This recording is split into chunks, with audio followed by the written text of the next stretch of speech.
नमस्कार. आज मी उन्हाळी सांडग्याची एक वेगळी रेसिपी घेऊन आली आहे.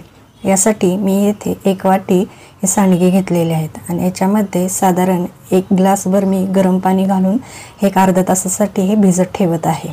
एक अर्धा तासानंतर तुम्ही पाहू शकता अगदी छान याची पेस्ट झाली आहे आणि छान असं हे मिश्रण तयार झालं आहे. आता याच्यासाठी मी एक मोठा आणि एक छोटा कांदा घेतलेला, हा मी बारीक चिरून घेणार आहे.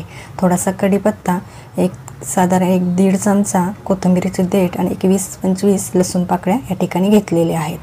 आता कढईमध्ये मी 1-2-3 मोठे चमचे तेल घातलेलं आहे. तेल थोडंसं गरम झालं की याच्यामध्ये पाव चमचा मोहरी, पाव चमचा जिरे, थोडासा हिंग,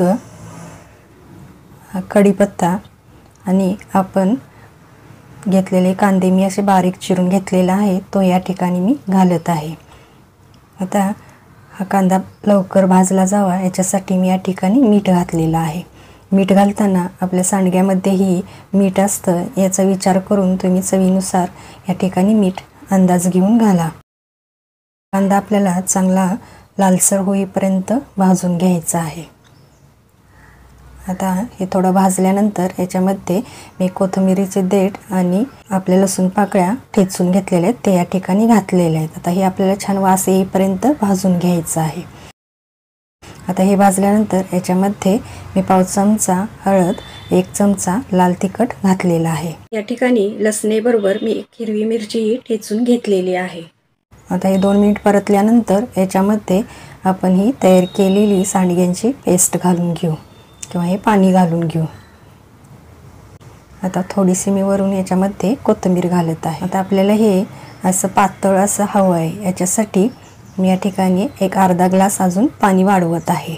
आता आपल्याला हे छान असे सांडग्याची ही पेस्ट अगदी छान अशी शिजवून घ्यायची आहे. याच्यासाठी हे छान असं हलवून याच्यावरती झाकण ठेवून एक 10 मिनिटं आपल्याला ही शिजवून घ्यायची आहे. आता 10 मिनिटानंतर तुम्ही पाहू शकता अगदी भाजी छान शिजल्यासारखी दिसत आहे आणि छान अशी फुलूनही आली आहे आणि आपली भाजी आता तयार झाली आहे. आता वरून थोडीशी मी आणखीन कोथिंबीर घालणार आहे आणि आपली भाजी तयार झाली आहे. आता तुम्हाला या ठिकाणी असंही वाटेल की हे तर आपण बेसन पिठाचंही करू शकतो, पण उन्हाळी सांडग्यांच्यामध्ये आपण सगळे मसाले वापरलेले असतात, लसूण घातलेले असते, त्यामुळे त्या पिठाला एक वेगळी टेस्ट असते आणि ती टेस्ट ह्या भाजीमध्ये उतरते आणि ही भाजी खूप छान लागते. तुम्ही भाकरीबरोबर, अगदी भाताबरोबर तर अप्रतिम लागते. तुम्ही एकदा नक्की ट्राय करून बघा. ज्यावेळी आपल्याला काही भाजीला नसतं किंवा काही सुचत नाही त्यावेळी तुम्ही हे नक्की करा. अगदी छान आवडीनं सगळे खातील अशी ही रेसिपी आहे. शिवाय हे सांडगे मिक्स डाळीचे आहे, त्यामुळे एका वेळी सर्व डाळींची टेस्ट आपल्याला ह्या भाजीतून मिळते. तुम्ही एकदा करून नक्की पहा. आपली ही भाजी आता तयार झाली आहे. ही एका सर्विंग बाउलमध्ये आपण काढून घेऊ.